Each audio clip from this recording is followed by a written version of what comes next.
अस्सलामुअलैकुम। आज के जो हमारा टॉपिक है वो है डॉपलर इफ़ेक्ट, जो कि वेव्स के चैप्टर से है। सही है। सबसे पहले डिफिनीशन इसकी ये है कि एपरेंट चेंज इन फ्रीक्वेंसी। एक एमसीक्यूज ये हो गया, ऑफ वेव फ्रीक्वेंसी में चेंज, ना कि वेवलेंथ में चेंज या स्पीड में चेंज, नहीं, फ्रीक्वेंसी में चेंज। सही है।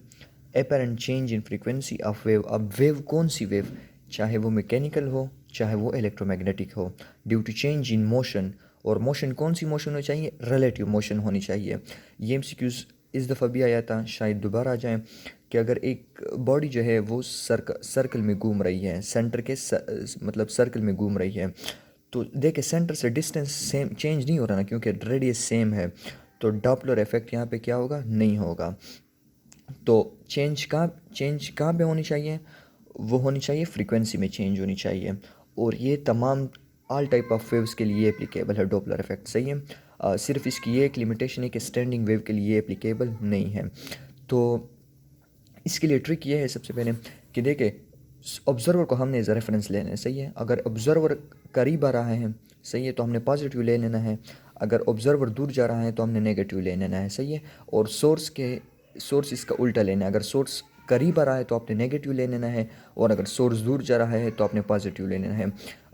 आसान सी बात यह है कि अगर एक को याद रखो तो दूसरे को उसके उलट कर दो। तो हो, ऑब्जर्वर को याद रखो, ऑब्जर्वर करीब तो पॉजिटिव, ऑब्जर्वर बाई मतलब दूर जा रहा है तो आपने नेगेटिव ले लेना है।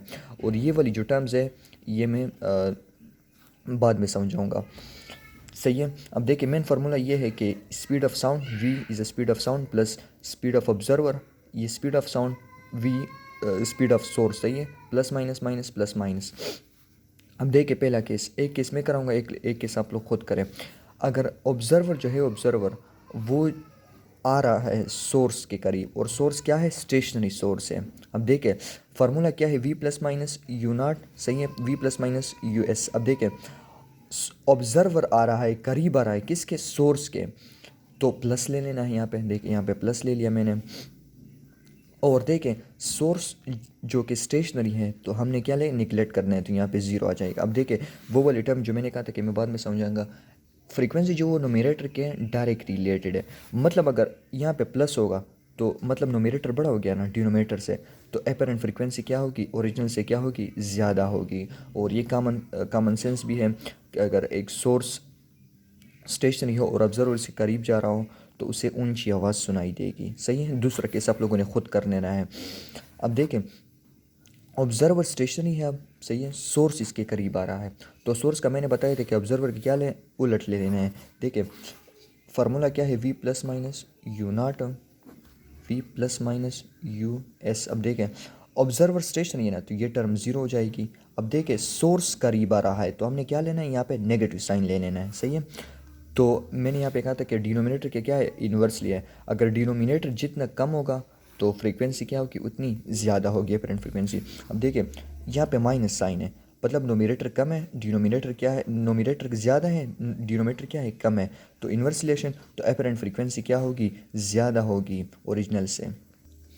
तीसरा केस देखें, दोनों करीब आ रहे हैं। सही है। ऑब्जर्वर भी करीब आ रहा है तो सोर्स भी करीब आ रहा है। अब देखें, पहले हम ऑब्जर्वर के रेफरेंस से देखते हैं। ऑब्जर्वर के रेफरेंस है, तो देखें, ऑब्जर्वर करीब आ रहा है तो हमने क्या लेना है, यहाँ पे पॉजिटिव साइन ले लेना है। सही है। अब देखें, सोर्स करीब आ रहा है, सोर्स भी करीब आ रहा है, तो यहाँ पे हमने क्या लेना है, नेगेटिव साइन लेना है। ये फार्मूला हो गया। अब इसकी एक लिमिटेशन ये है कि ये स्टैंडिंग वेव पे एप्लीकेबल नहीं है। और इस पे एमसीक्यूज़ कैसे सॉल्व करने, देखें, क्वेश्चन है एमसीक्यूज़ है कि सोर्स जो है वो half of speed of sound से स्टेशनरी लिसनर की तरफ आ रहा है। सही है। तो सबसे पहले तो केस को क्लेरिफाई कर लें कि केस कौन सा है। तो पहला केस है f is equal to f naught v v minus v by two into f. सही है। अब देखिए, वी इंटू टू एलसीएम ले लेना है, आसान सी बात, टू, ये देखें, v into v by two f, या f is equal to two f. तो डबल स्पीड ऑफ साउंड से ये क्या आएगा, मूव करेगा। तो जो भी क्वेश्चन हो, केस को स्पेसिफाई कर दें और वैल्यूज सिंपली पुट कर दें।